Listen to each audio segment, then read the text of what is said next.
Haya, naomba tuinuke na makofi mengi kwa Mheshimiwa Rais. Bado tuongeze tena makofi mengi kwa Mheshimiwa Rais. Dar es Salaam oye!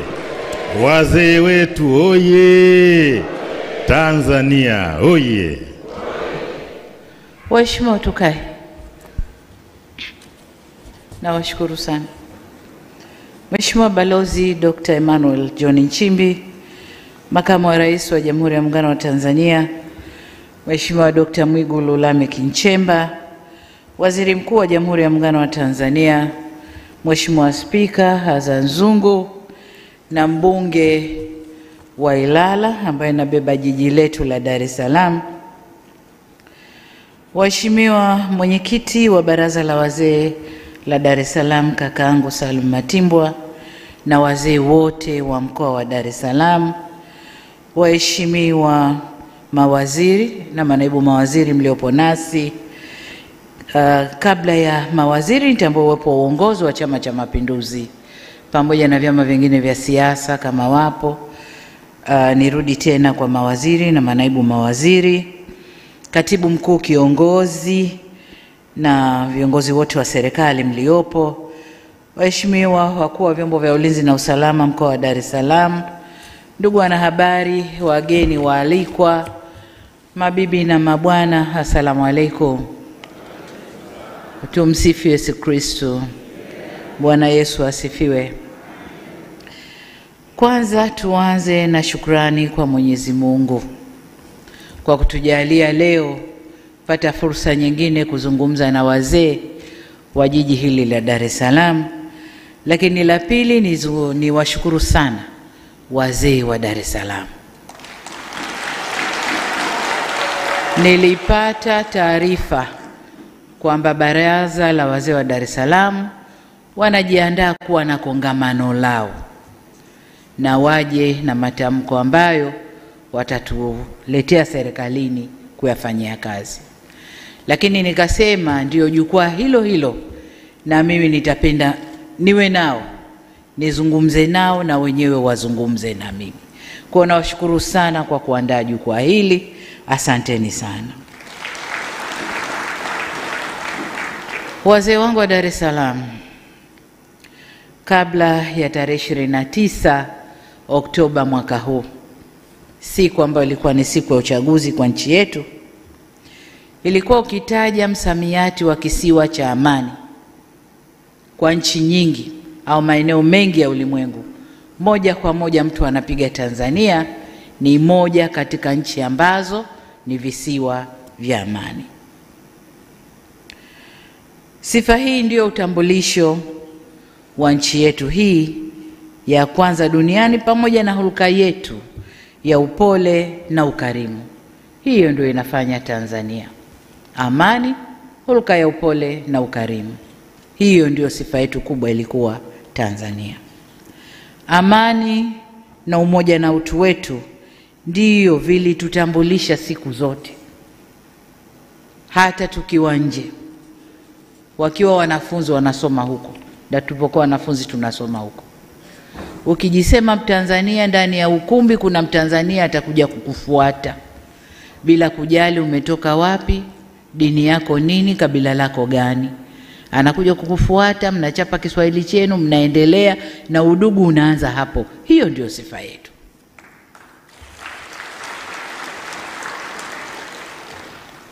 Lakini kila siku zinavyokwenda, sifa yetu inaporomoka. Wengi wasioitakia mema nchi yetu wanakereka na tambo zetu hizo za kwamba Watanzania sisi tuna umoja, tunakupendana, na popote tunapokutana la kwanza ni udugu kuliko mengine yote. Wanakereka na sifa zetu hizo, na kwamba Tanzania ni nchi ya amani. Inawakera sana. Nakumbuka wakati mmoja katika ukumbi huu, nimesahau ilikuwa shughuli gani, lakini nikiwa kwenye kiriri hiki hapa nilizungumza nikasema kwamba kuna watu wanakuja kutuchafulia amani. Wameshaharibu wanakotoka, sasa wanataka kuchafua huko. Hilo nalo liliwakera sana, na labda pengine ndio hii kutuonesha kwamba hata na nyinyi sio wasafi pia. Sasa niseme tu kwa ufupi kwamba vurugu zilizotokea tarehe 29 zikaendelea na 30 si desturi wala utamaduni wa Watanzania, si desturi wala utamaduni wa nchi yetu wala watu wetu.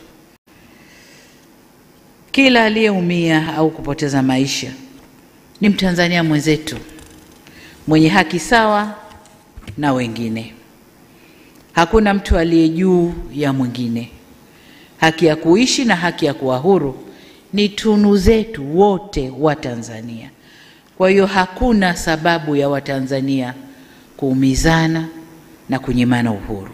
Inatia uchungu kuona wachache walioratibu fujo zile wakitaka Watanzania wenzao wawe kafara kwa malengo yao ya kisiasa yaliyojaa ubinafsi. Tofauti na siasa, yani malengo yao ni tofauti na siasa iliyopo, lakini kwa sababu zozote zile hatukupaswa kuvuruga amani ya nchi yetu wala kusababisha vifo kwa watu wetu.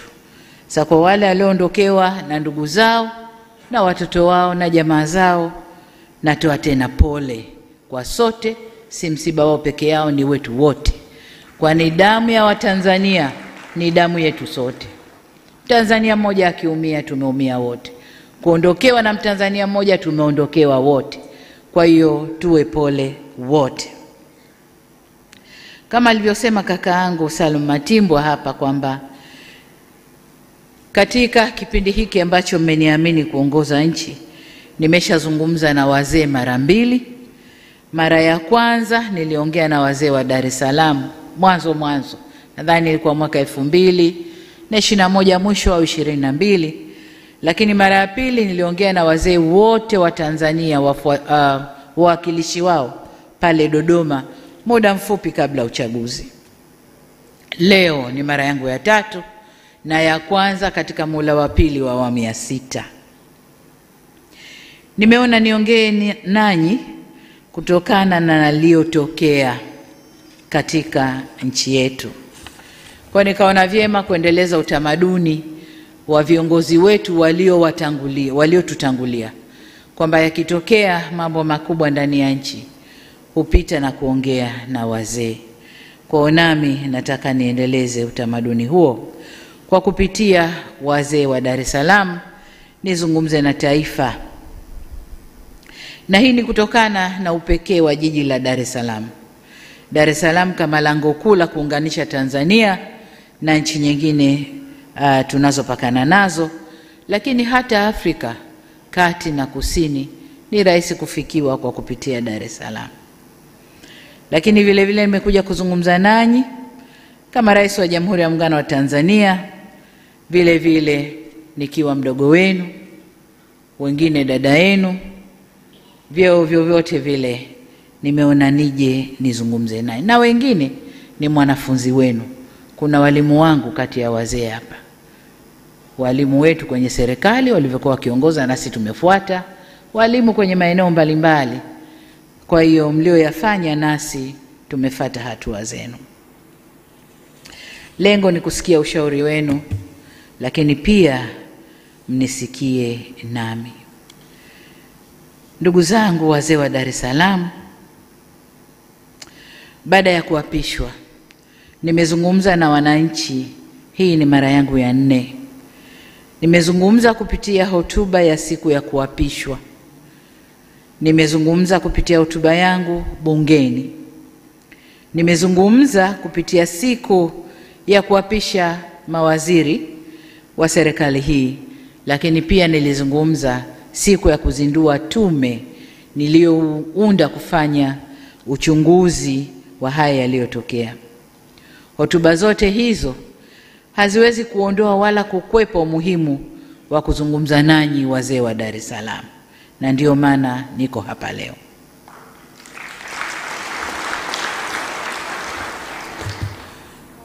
Dar es Salaam yetu ni kitovu cha biashara na moyo wa utamaduni wetu. Dar es Salaam hii kupitia vurugu zilizotokea. Imepitia kipindi kigumu sana, na wote hapa ni mashahidi. Kuna wengi ambao riziki zao ziko mikononi kwao tu, mpaka amke asubuhi atoke akajishughulishe apate cha kupeleka nyumbani, chakula na watoto. Vurugu zile zilifanya Dar es Salaam isimame. Wafanya biashara ndogo ndogo walisimama, wenye magenge walisimama, Kariakoo ilisimama, shughuli zetu zote zilisimama, na ilitulazimu tubaki ndani. Na kwa hadithi tunazozipata, bei za bidhaa zilipanda sana sana sana sana. Kwa hiyo machungu ya siku chache tuliyaona ndani ya Dar es Salaam, mbali na maeneo mengine yote nchini. Maeneo mengine baada ya vurugu kutulia, shughuli ziliendelea, watu walikula, walitoka kufanya yao, lakini Dar es Salaam tulionja kidogo, vijana wanasema joto ya jiwe. Kwa hiyo nikasema tuzungumze kidogo.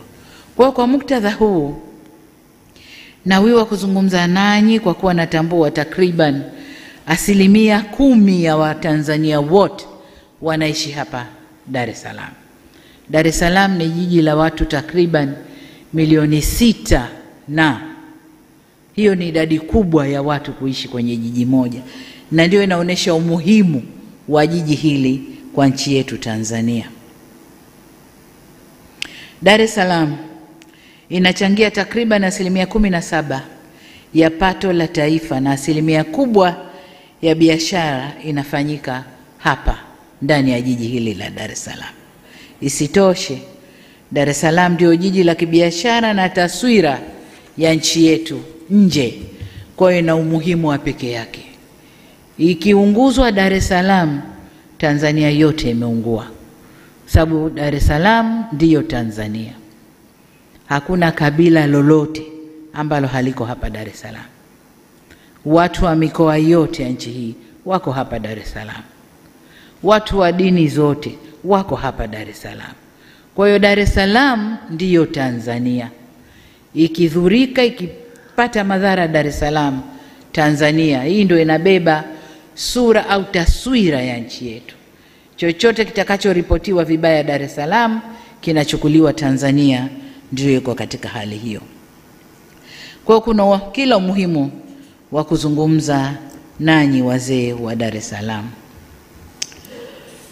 Ndugu zangu, lililotokea ni tukio la kutengenezwa, na waliolitengeneza walidhamiria makubwa. Walidhamiria kuangusha dola ya nchi hii au ya nchi yetu. Kiangalia klipu za nyuma zilizotokea, vijana wetu walifanywa makasuku na kuimbishwa kabisa. Yaliyotokea Madagascar yatokee na hapa. Lakini ukimvuta kijana yule, hebu niambie Madagascar kumetokea nini, hajui. Unataka hapa kitokee nini, hajui. Lakini waliimbishwa wimbo huo. Kwa hiyo lile lilikuwa ni jambo la kupangwa, na vurugu zile zilidhamiria makubwa. Vurugu zile ni mradi pana sana wenye nia kuu ya uovu ulio na wafadhili, washitiri na watekelezaji. Katika vurugu ile waliingia waliokuwemo na wasiokuwemo, wengine kwa kutokujua, wengine kwa kufuata mkumbo, wengine kwa hadaa za maisha bora baadaye, lakini wengine kwa kulipwa tu. Tunaambiwa kuna vijana walikuwa wanalipwa fedha, kisha kuchukua pesa yako ingia barabarani. Kwa waliingia bila madhumuni maalum ya nini wanakwenda kukifanya. Inaumiza sana kuona madhara yaliyotolewa. Nadhani takwimu zinatolewa sasa hivi na halafu. Kuna majengo kadhaa ya serikali yameunguzwa. Kuna miradi kadhaa iliyojengwa kwa manufaa ya wananchi imeunguzwa. Vituo vya mafuta, biashara binafsi za watu zimeunguzwa. Magari ya serikali vimeunguzwa. Vituo vya polisi vingi tu vimeunguzwa. Sasa nataka tuwe na jina la hayo. Ni maandamano au ni vurugu? Maandamano tulioyazoea na tulio yakubali ndani ya katiba yetu ni yale watu wameudhika na kitu, tunaomba tuandamane, tujueleze, tutatoka pointi moja, tutakwenda zetu mpaka Mnazi Mmoja au popote pengine, na mabango yetu yanaeleza maudhi tulioudhika nayo. Na polisi wanawasindikiza vizuri mpaka wanapofika. Wanaeleza wanayoyataka, wanatawanyika kwa salama, wanakwenda zao. Lakini haya ya kuunguza miradi ya serikali, vituo vya polisi, na kwenye kituo cha polisi unakwenda kufanya nini? Ni kwenda kuvamia na wapate silaha. Madhumuni ya kuwa na silaha mkononi ni nini? Lakini unaunguza biashara za watu binafsi. Lengo ni nini? Kwa hiyo haya hayakuwa maandamano, zilikuwa ni vurugu zilizoandaliwa kwa madhumuni maalum. Sasa katika hali hiyo, lakini tujiulize jengine, kwa nini siku ile ya uchaguzi? Katika hali hiyo, serikali ina wajibu. Tunaapa kuilinda nchi hii na mipaka yake, kulinda usalama wa raia na mali zao. Na katika hali hiyo, nguvu inayotumika inaendana na tukio lililopo. Sasa tunapoambiwa kwamba tulitumia nguvu kubwa sana kwenye tukio lile, nguvu ndogo ilikuwa ni ipi? Ilikuwa tuwaangalie waandamanaji waliojiandaa kufanya mapinduzi mpaka wafanikiwe? Hapo patakuwa pana dola kweli? Dola haiko hivyo, na hayapo Tanzania peke yake. Tulishashuhudia kwa wenzetu, waandamanaji wengi wanaingia njiani, na wakiingia njiani, serikali ikiona huu uandamanaji unakwenda pasipo, wanaweka nguvu kubwa.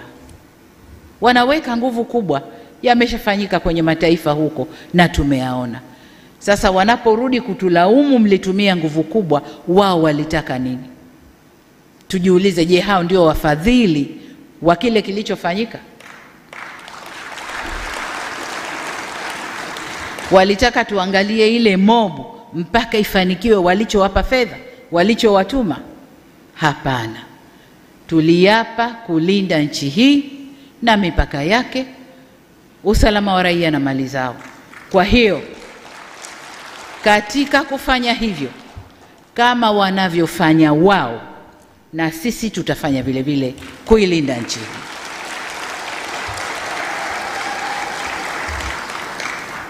Kwa nini siku ya uchaguzi?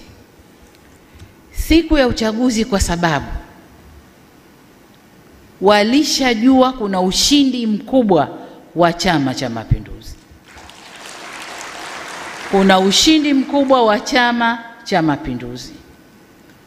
Waangalie kampeni zetu tulizozifanya, waangalie watu walivyotuitikia, waangalie kazi tulioifanya ndani ya miaka 5 iliyopita. Walijua, na wapinzani wetu walikataa kuingia. Hawakuzuiliwa na mtu, walikataa wenyewe kuingia kwa sababu walishajua wasingefanikiwa. Walishajua aibu ingewapata kwa kazi iliyofanyika na mwitikio wa wananchi kwa Chama cha Mapinduzi. Aibu ingewapata, na ndio maana wakakataa kuingia kwenye uchaguzi. Lakini wanayageuza, serikali imewazuia kuingia ndani ya uchaguzi. Lini tuliwazuia?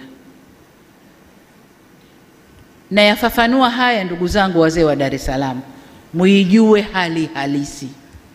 Inawezekana katika vikao huko mnayasema ambayo hamna na taarifa nayo kamili. Hatujawazuia.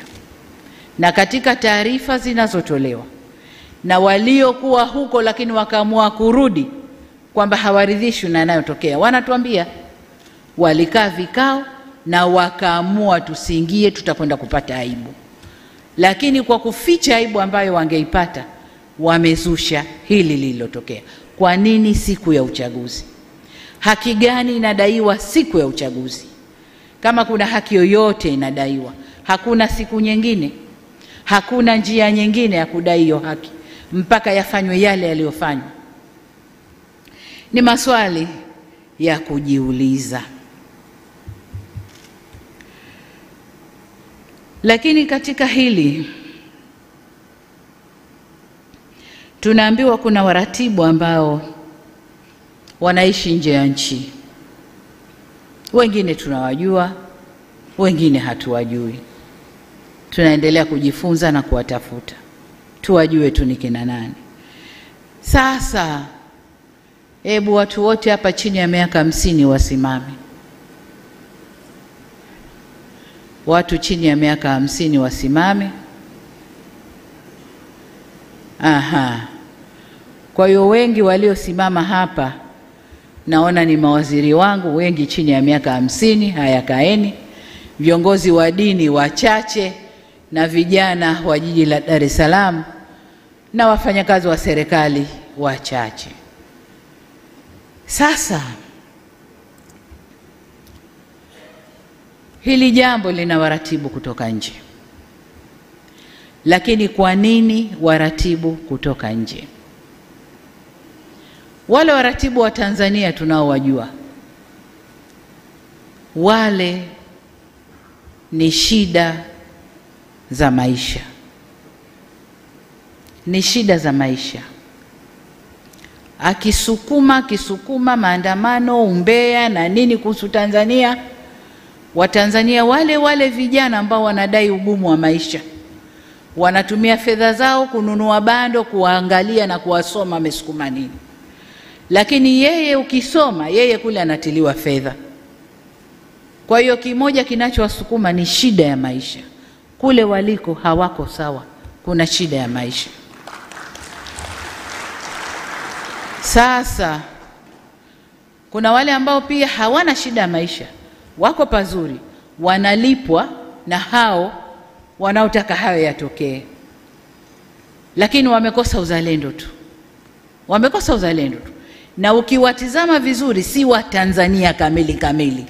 Kwa hiyo it doesn't matter whether Tanzania inaungua haiungui, yeye ana nafasi ya kuwa nje, si Mtanzania kamili, hana shida hizo.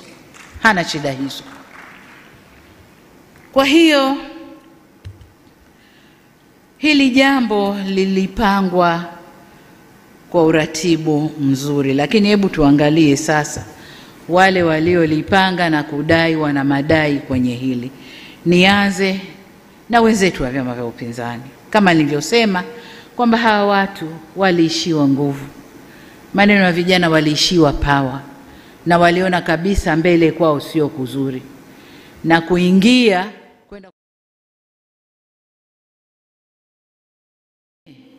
hawa watu wana frustration zao huko nyumbani kwao, lakini wanataka kujificha na kusukuma lile dude kwa watu. Huko waliko hawako sawa. Wanapambana wao kwa wao ndani. Wamemeguka wao kwa wao ndani. Wamemeguka wanasiasa, wakaenda vyama vingine, wanaharakati wakabaki. Kwa hiyo wenyewe kwa wenyewe huko ndani hakuko sawa, wasitulaumu sisi, ni wao wenyewe huko ndani. Kwa hiyo kasoro walizo nazo huko wanataka kuzisukuma huku kwetu. Hakuzuiliwa kuingia kwenye chochote. Ni hawa ambao mwaka 2020 mpaka 2023 nilifanya kazi kubwa ya kuzungumza nao. Nikanyoosha mkono wa rehema, njoni nyi wa Tanzania, njoni tukae, tuzungumze yetu, twende vile tunavyotaka. Nikaunyoosha vizuri, nikidhani na wanyooshea watu wa Tanzania ule mkono wa rehema na wataupokea, tutakuja tukae vizuri. Ni hawa niliowakuta nje wanasafa, hawana shilingi mkononi, wakaomba sana kuja kuniona, nikawapokea, tukazungumza, hawana hata shilingi. Nikatoa kiposho changu nilichogaiwa cha safari, nikawapa waendelee na maisha wakiwa nje.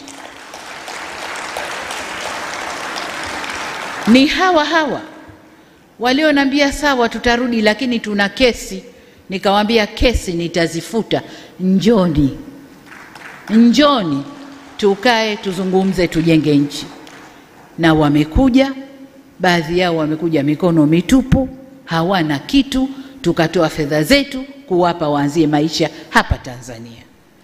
Sasa nataka mumpe cheo mtu wa aina hiyo, aliyonyoshewa mkono wote huo wa rehema na mkono wa upatanishi. Yeye kaja, yule aliyemnyoshea ndo wa kwanza kumkashifu, kumtukana na kugeuza mambo, kuichafua nchi. Huyo mtu anaitwaje? Hii si tabia ya Watanzania. Wakati ule nafanya yote, nilijua naongea na Watanzania waliotimia, wenye akili timamu. Nikajua watarudi, tukae tuzungumze, tuende. Na niliwapa fursa zote, nyinyi ndo mashahidi.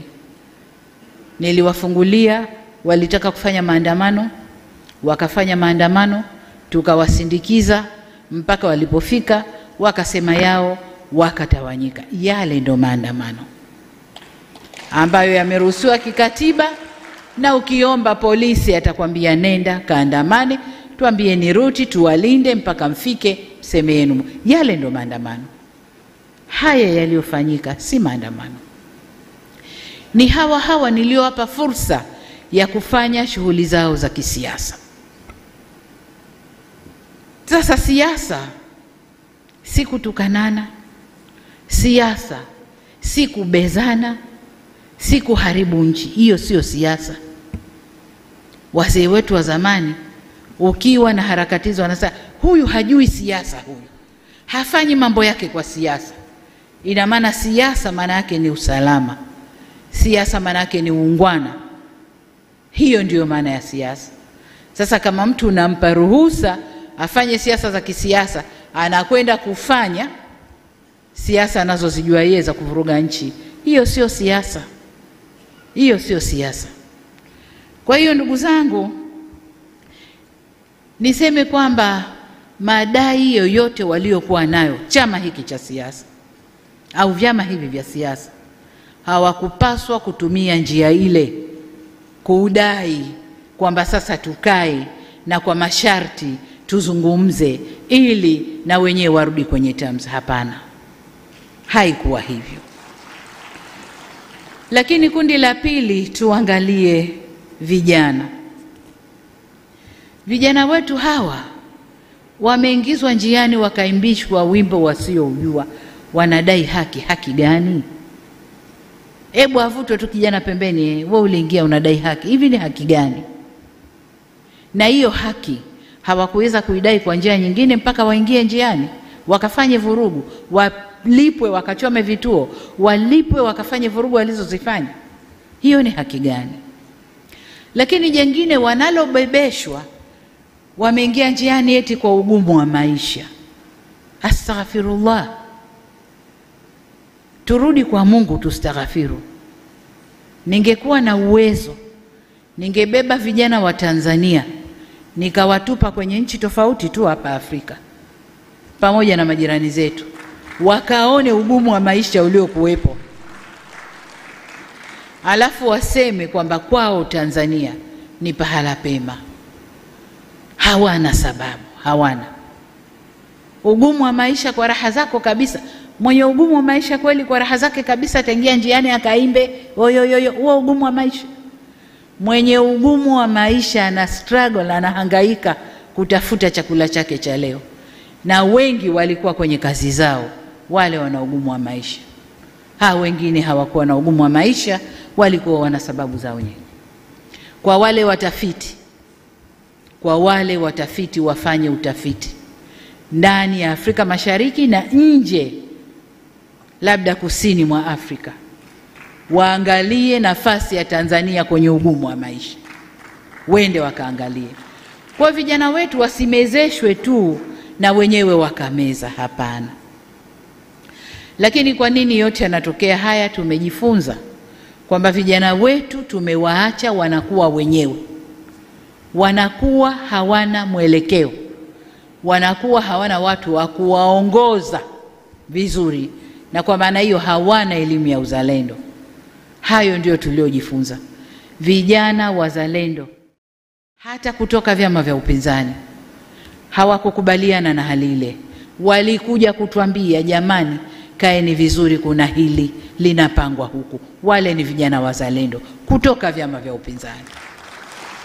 Lakini vijana wetu wengi wa Tanzania hawana uzalendo, na hilo serikali tumejifunza na tutakwenda kulifanyia kazi. Na ndio maana nikasema niunde wizara nzima ya vijana ili kushughulikia vijana kwa upeo mpana badala ya kuwa na kitengo ndani ya wizara kubwa. Kwa hiyo kwa upande wa vijana wetu hawakuwa na sababu yoyote ya kuingia njiani ila kutumwa na kuimbishwa mambo yasiyowahusu. Tuangalie taasisi zetu za dini ambazo nazo kwa namna moja au mingine wamejiingiza kwenye mkumbo huu. Hapa unajua, unapokuwa kiongozi lazima ukubali wakati fulani kukosa umaarufu, lazima ukubali. Na kama kukosa umaarufu kipindi hiki kuelekea kampeni, kuelekea uchaguzi na baada ya uchaguzi, utaondoka tu. Lakini uondoke, turekebishe, tuseme kweli. Taasisi zetu za dini, tunasema Tanzania haina dini, si ndio? Lakini watu wetu wa Tanzania tuna dini. Na tuna dini za madhehebu mbalimbali. Tuna dini kuu sijui 4 sijui 5. Tuna Wakristo, tuna Waislamu, tuna Mabaniani, tuna mamonki wale sijui Buddha na wengine ambazo ziko huko zinafanywa. Lakini kubwa ni hizo 4 au 5. Na hizi 4 au 5 zina madhehebu mbalimbali. Kwa Waislamu kuna Sunni, kuna Ibadhi, kuna Bohora, kuna Suminani, kuna mambo mengi tupo. Lakini na Wakristo na wenyewe wana madhehebu yao tofauti tofauti. Kikatiba na sheria za nchi, hakuna madhehebu hata moja ya dini yoyote imepewa uwezo kikatiba na kisheria kutoa matamko ya kuoverride madhehebu mengine yote ya dini. Hakuna. Hakuna. Kwa wasitokeze watu wakajibebesha hilo. Siku zote nasema Tanzania hii haina mwenyewe, wenyewe ni sote. Hakuna mwenye certificate anaweza kusema Tanzania ni yangu na itaongozwa ninavyotaka mimi. Hakuna. Tuna sheria zetu, tuna katiba yetu. Tumeamua kwa democratic country tutaendesha demokrasia yetu kwa njia tulizokubaliana. Lakini viongozi wa dini msijifishe majoho ya kwamba nyinyi ndio mnaweza kuoverrun nchi hii. Hakuna. Hakuna. Tutakwenda kwa katiba na sheria ya nchi hii. Hatutaendeshwa na madhehebu yoyote ya dini. Madhehebu ya dini na wafuasi wao. Ubora wa dini uko mioyoni kwetu. Wale wanaoamini ndio wanajua ubora wa dini yao. Hakuna overriding hapa. Kwamba mimi dini yangu ndio ita override Tanzania na tamko nikilitoa ndio hilo hilo, na hata wenyewe wanatofautiana. Mimi toka nimekaa matamko 8 yametolewa na teke. 8. Lakini ukenda chini chini wenyewe wanapingana, matamko yale hayafanyi kazi vizuri. Wenyewe wanapingana. Kwa sababu waliosimama kwenye mstari wa haki wanaona ile ni batili inayofanyika. Kwa hiyo waliosimama kwenye mstari wa haki hawaungani nao, wanaona ni batili iliyofanyika. Kwa niseme kwamba Tanzania yetu ni nchi ya umoja, nchi ya ushikamano, amani na utulivu ndio ngao zetu. Tusivurugwe ndugu zangu kupitia milengo yetu ya dini, milengo yetu ya siasa, milengo yoyote ile. Hatupasi kuivuruga nchi hii, hatupaswi. Hata kama aliyepo juu ya serikali humtaki. Kuna muda, this is a democratic country. Huyu mtu ataendesha mpaka wakati huu, kafanya makosa, semeni makosa yake. Kosa la serikali ya awamu ya 6 kueneza huduma bora za afya Tanzania, hilo kosa letu. Kosa letu kueneza huduma bora, mashule mazuri, mpaka kule vijiji. Hilo kosa letu? Kosa letu kukuza uchumi wa Tanzania ukakuwa mpaka tukasifiwa duniani. Hilo kosa letu? Kosa letu ni kufanya Tanzania iwe nchi ya salama, ikalike na watu wafurahi. Hilo ndo kosa letu? Kosa letu ni nini? Kama mtu hampendi anayeongoza, tustahamili tu. Mioyo yote imeumbwa na stahamili. Demokrasia ipo, ataongoza, ataondoka. Kwani wote walioongoza kutoka mwanzo mpaka leo awamu ya 6 wote walipendwa na kila mtu?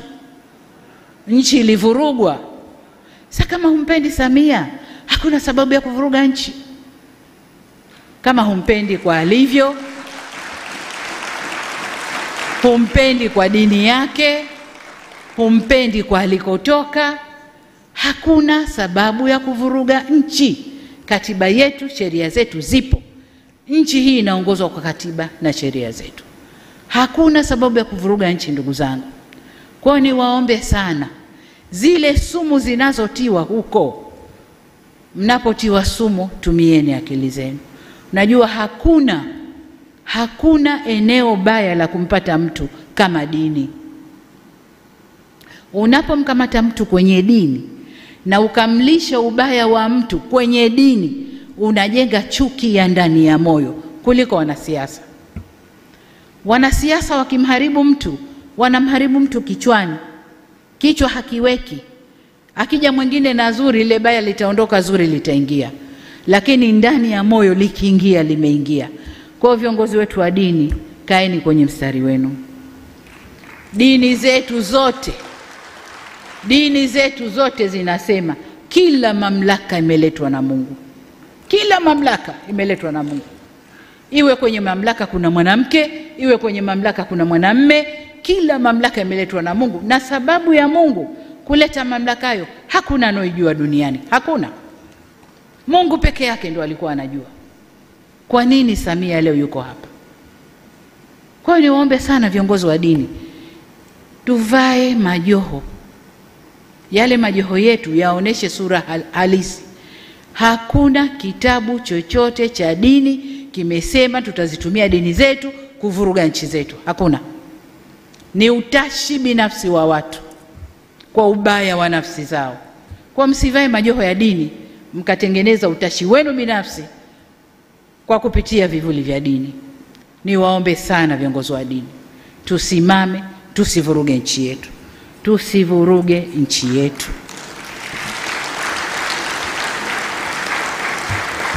Kama kuna lolote, njia sahihi za mazungumzo zipo. Njia sahihi za kukaa na kujadiliana zipo. Hakuna sababu yoyote kufika tulikofika, ndugu zangu, hakuna. Nilikuja na falsafa ya R4, nikaifanyia kazi vizuri sana, ikaleta mwanga mzuri sana, mpaka wale nisowajua jina lao wakenda wakabadilisha, nchi ikachukua mwelekeo mwingine. Lakini nataka niwaambie, tutasimama na kuilinda nchi hii kwa nguvu zote.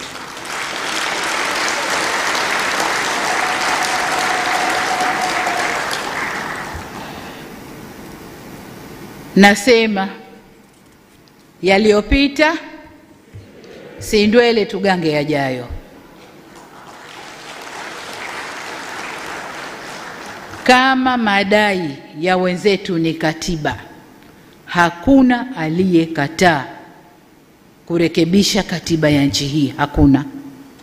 Mnakumbuka niliunda tume ya haki jinai, ikaenda ikasoma Tanzania nzima na wakaniletea haya ndio wanayoyaona wa Tanzania. Na katika kuyatekeleza kuna ya muda mfupi, muda wakati na muda mrefu. Na ya muda mfupi na muda wakati mengi, 90% tumeyatekeleza. Lililobaki la muda mrefu lilikuwa ni la katiba, marekebisho ya katiba. Na lenyewe nikasema tutalitekeleza. Na mkisoma ilani ya uchaguzi ya Chama cha Mapinduzi, nimesema ndani ya siku 100 nitaunda tume ambayo itafanya kwanza maridhiano. halafu tuingie kwenye mchakato wa katiba. Mnaendaje kwenye kurekebisha sheria za nchi wakati huku mko vipande vipande? Lazima mrudi kwanza, muelewane, mtambue uko mbele tunalenga kitu gani, njia yetu ni ipi, ndio mnatunga katiba yenu. Kutokana na haya tuliyokubaliana, sasa katiba iseme 1, iseme 2, iseme 3, iseme 4. Lakini mtakwenda moja kwa moja watu wote, kila mtu kavimba machavu, mnaunga katiba ipi itaungwa hapa? Nimesema kwanza turidhiane. Na kwa sababu wamechafua nchi, nilichofanya mwanzo ni kuunda tume ya kuangalia undani wa hili jambo. Nimewapa miezi 3 waangalie kwa undani, watuletee taarifa yaliyojiri ni haya, tofauti ziko hapa, hapa palitokea si haki, hapa palikuwa na haki. Tukisha kuyajua hayo, tunakaa sasa, haya tulioletewa ni haya, njoni kamati ya maridhiano, piteni sasa, tofauti ni hizi, matatizo ni haya, piteni sasa kwa makundi mbali, wakwambieni haya tunakwenda nayo vipi. Hiyo sasa ndio tume ya maridhiano. Baada ya hapo tunakaa kuunda katiba yetu. Hakuna aliyekataa. Leo wanasema wameingia njiani, wameharibu nchi, wanadai katiba. Katiba iko wapi? Inaning'inia wapi? Tuipachue tuwape. Katiba ni mchakato, ni process. Tunaanza hili, tunakwenda hili, tunakwenda hili. Sasa katika vile visingizio vya kuepuka na aibu ya kushindwa kwenye uchaguzi, wanaweka visingizio. Visingizio vyote hivi vinaungwa mkono na nje. Hawana hata aibu. Nje huko wanakaa, Tanzania ifanye 1, ifanye 2, ifanye 3, halafu ndio itakuwa hivi. Who are you?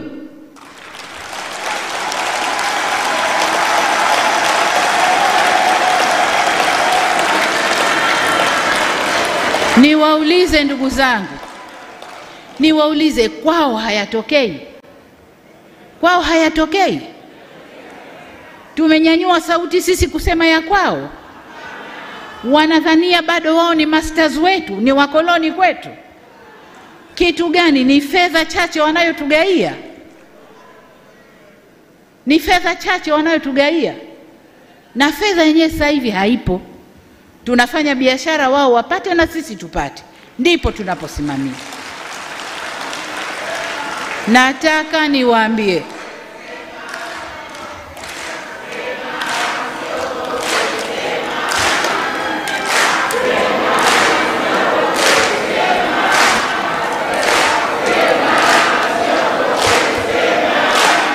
Tanzania oye! Haya, tukae ndugu zangu.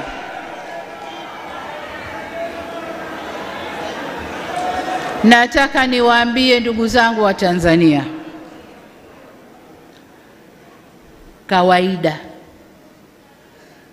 kawaida mwanamke mzuri ndio anayepiganiwa. Uongo kweli?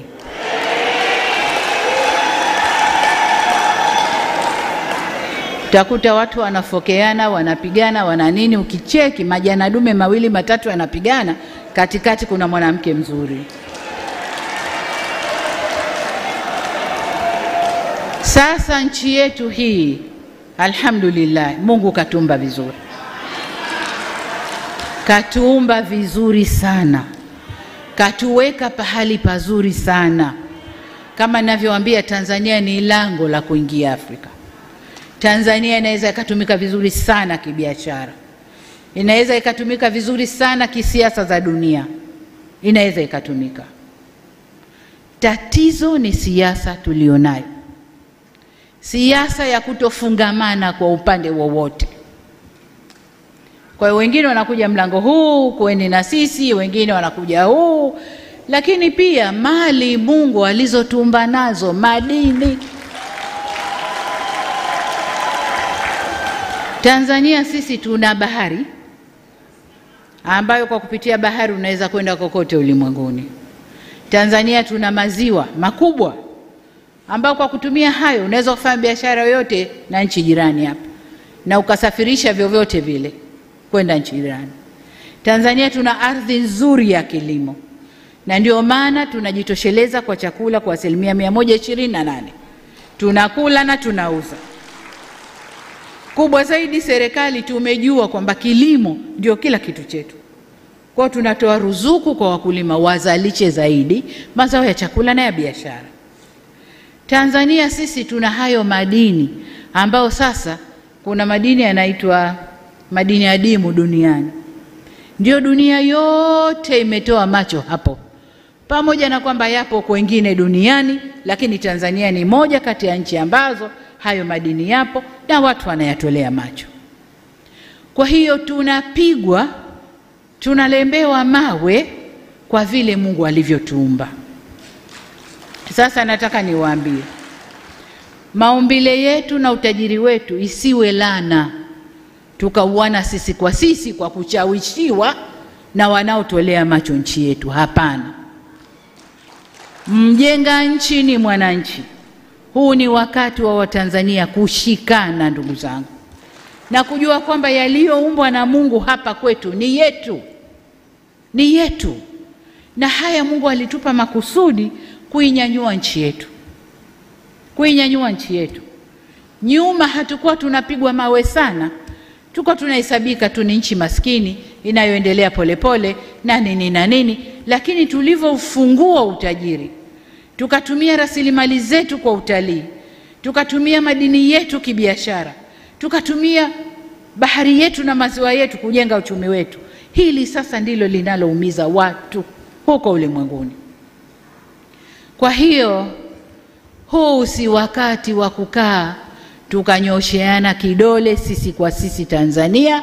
Ni wakati wa Tanzania kushikana, tukasema Tanzania ni yetu, Mungu aliiumba hapa kwetu na lazima itufaidishe sisi wa Tanzania. Tunaposema tunalinda nini wanaita sovereignty, tunalinda uhuru wetu, tunalinda nchi yetu, lazima tuseme kwa moyo. Sisi wazee ambao tunakwenda zetu na vijana mlioinuka hapa wa under 50, sisi tunaondoka, tunawaachia nyinyi. Hatujui kati yenu au nje ya nyinyi nani anakuja kuwa rais hapa, lakini hilo mlijue vizuri sana. Mlijue vizuri sana. Na kwa bahati mbaya maumbile ya mwanadamu yanakushawishika. Wameweza kuwashawishi watu wetu wengine, na ndo hao wanaotekeleza. Na ndio maana nikasema mradi huu uliotokea una walioupanga, kuna washitiri, kuna watekelezaji. Kwa hiyo kuna washitiri na watekelezaji ndani ya nchi yetu ambao hatupaswi kwa namna yoyote ile kuwaachia watu vuruge.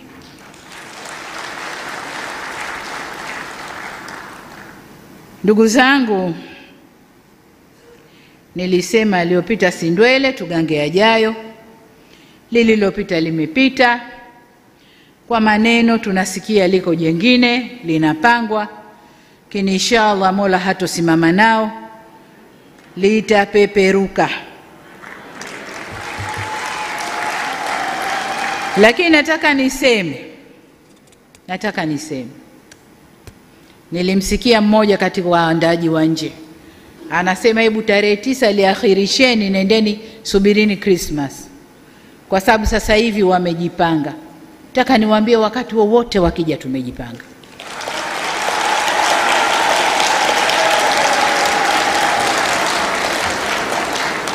Wakati wowote wakija tumejipanga.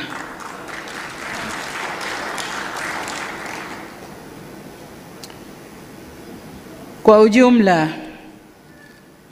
niseme kama wanadamu hukosana wakaelewana. Hatusemi serikali labda tuko safi hatuna makosa, hapana. Inawezekana kabisa kuna mapungufu, na hakuna serikali yoyote duniani sio mapungufu, lakini wanakaa wanazungumza na kuondoa mapungufu yaliyopo. Kwa hiyo na sisi hatuna budi kukaa kuzungumza na kuondoa mapungufu yaliyopo. Nimepata salamu wanasema tutakubali tukukaa na serikali ikiwa watafanya 1, watafanya 2, watafanya 3. serikali hii si ya kuamrishwa wala kupewa maelekezo.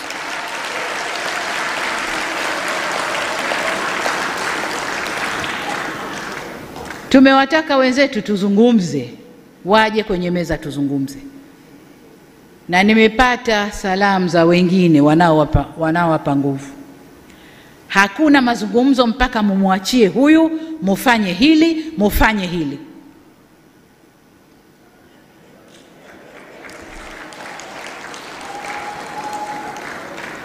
Hiyo inatokea ndani ya nyumba tu. Ndani ya nyumba tu. Baba ukeshamkera mama, ukimrudia jioni akwambia sitaki mpaka ufanye hili na hili. Na utafanya ili maridhiano yaende. Uongo kweli? Sasa serikali haipewi masharti hayo. Serikali haipewi masharti hayo. Labda serikali ya wanafunzi kwa walimu wao, hilo linakuwa. Serikali ya wanafunzi hamtapata hili mpaka mfanye hivi. Wanafunzi watafanya. Lakini sovereign state yenye kujielewa na kuendesha mambo yake.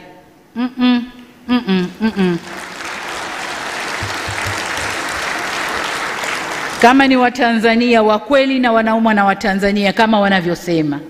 Maana mara nyingi wanasema, tunasema kwa ajili ya wananchi. Unajiuliza wepi? Wepi? Kama kwa ajili ya wananchi, wananchi walishasema, walishatoa maamuzi. Wameipa CCM 97%. Hayo ndio maamuzi ya wananchi. Wananchi wanaowasemea wao wepi? Halafu wanahoji kwa nini 97%? Kwa nini isiwe? Waswahili wanasema paukwa pakawa. Wao hawakuwepo. Na wale 16 waliokuwepo ni wadogo sana. Wao ambao wangetingisha CCM hawakuwepo. Hakukuwa na Chadema, hakukuwa na ACT, ndio ambao tungekwenda nao. Na sisi tulijitayarisha kwamba tunakwenda kupambana na vyama vyenzetu vikubwa. Hawakuwepo. Mwananchi afanyeje? Tunataka kuambia hata hawa wafuasi wao walipigia Chama cha Mapinduzi. Walipigia Chama cha Mapinduzi. Wale wanaohoji kwa nini 97%, hiyo ndio kilichotokea. Ni 97% ya waliopiga kura, sio ya Watanzania wote. Ya waliopiga kura ni 97%. Kazi imefanyika, kampeni imefanyika na watu wameelewa, wamepiga kura.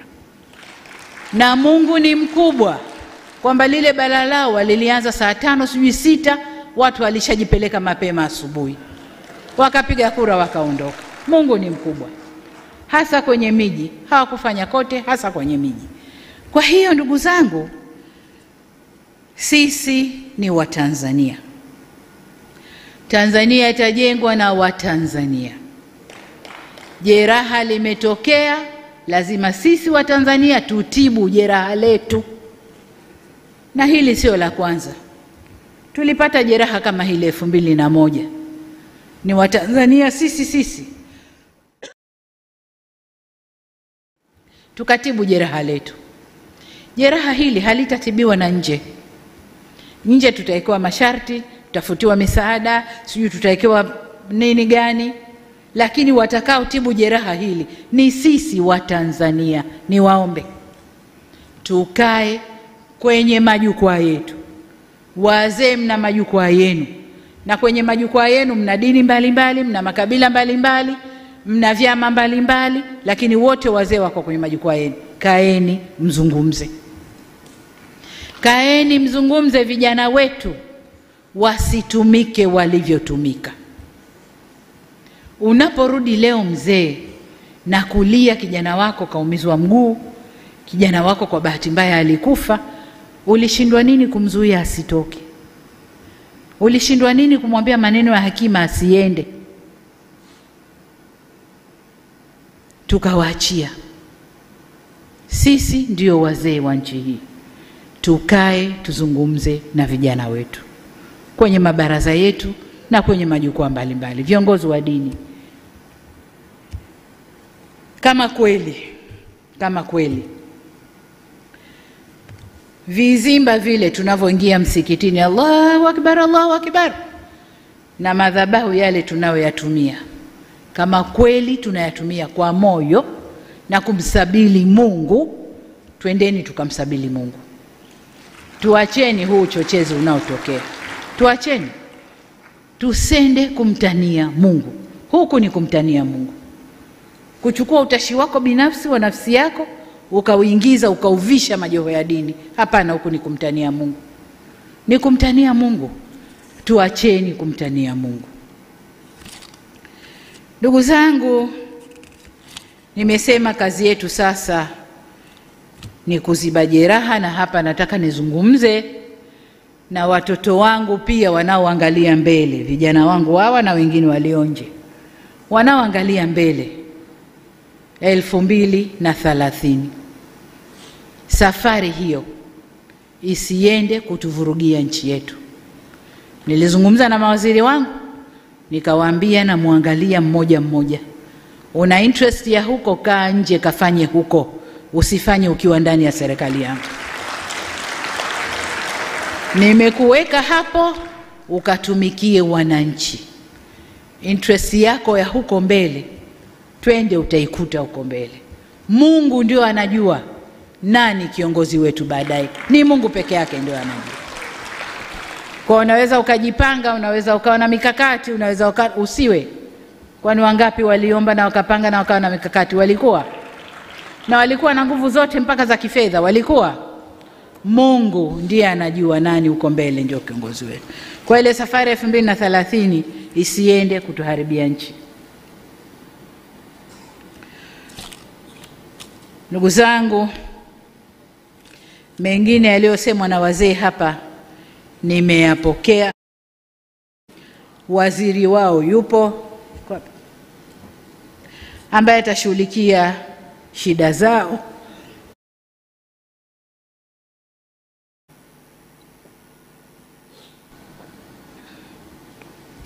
Na mimi katika ziara zangu kote Tanzania, nikifika ndani ya mkoa, la kwanza ni kuonana na wazee wa mkoa ule kote. Toka niko makamu wa rais mpaka nimekuwa rais, huo ndio mtindo wangu. Nikifika ni kuonana na wazee wa mkoa. Tatizo hapa linakuja, Dar es Salaam ni mji. Kwa hiyo ukiwa Dar es Salaam unajisi, niko Dar es Salaam makao makuu. Ukiwa Dodoma, niko Dodoma makao makuu. Lakini ukifanya ziara mikoani huko, nikifika la kwanza ni wazee, nasikiliza shida zao, nasikiliza maoni yao, yote tunayajua na tunapeleka wizarani kwao ili yafanyiwe kazi. Na katika tunayoyafanyia kazi ni hiyo, kujua kwamba kila tunapozeeka na miili yetu nayo inahitaji haja maalumu ya matibabu. Kwa hilo nalo tumelishughulikia. Ndugu zangu, baada ya kusema hayo, niseme tena kwamba kuna madai ya haki, lakini haki huja baada ya wajibu. Fanya wajibu wako, udai haki.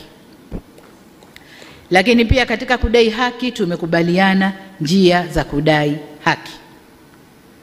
Sasa timiza wajibu wako, useme mimi nimetimiza wajibu wangu, lakini haki hii sikuipata. Kwa hiyo nenda kwenye vyombo vinavyotoa haki, uende ukadai haki yako. Japo wanasema haki haiombwi, hudaiwa, sio madai haya waliofanya wenzetu. Hapana, tumeweka vyombo vya madai ya haki. Kwa hiyo wale wote wenye madai ya haki, tutimize kwanza wajibu wetu, halafu twende tukadai haki zetu. Nimesema jenga nchi ni mwananchi. Kwa hiyo sisi ndio wananchi wa Tanzania. Uwe unatambua uwepo wa serikali hii, uwe hutambui uwepo wa serikali hii, serikali ipo, inaendesha Tanzania, na sisi ndio wananchi wa Tanzania tunaotakiwa kusimama, kushikana, kufanya umoja wetu, kuweka nguvu kwenye amani na utulivu wa nchi yetu. Tanzania oi! Ndugu zangu, kaka zangu, dada zangu na wadogo zangu, ni washukuru. Niwashukuru sana kwa nafasi hii mlionipa. Niwashukuru kwa jukwaa hili mliloliandaa. Nimewasikia, mmetusikia. Nataka niwaambie, wakati wowote mna haja ya kuonana na mimi, basi mimi niko tayari, kama Samia, kama Rais wa Jamhuri ya Muungano wa Tanzania, kama Amiri Jeshi Mkuu wa nchi hii. Niko tayari kuonana nanyi wakati wowote. Kama nina kazi nitawaambia kipindi hiki nina kazi, tufanyeni kipindi hiki. Lakini niko tayari kwa mazungumzo. Asanteni sana. Naomba kwa heshima na taadhima wote tusimame, piga makofi mengi kwa Mheshimiwa Rais. Mheshimiwa Rais Dr. Samia oye! Tanzania oye! Amani, umoja na mshikamano oye!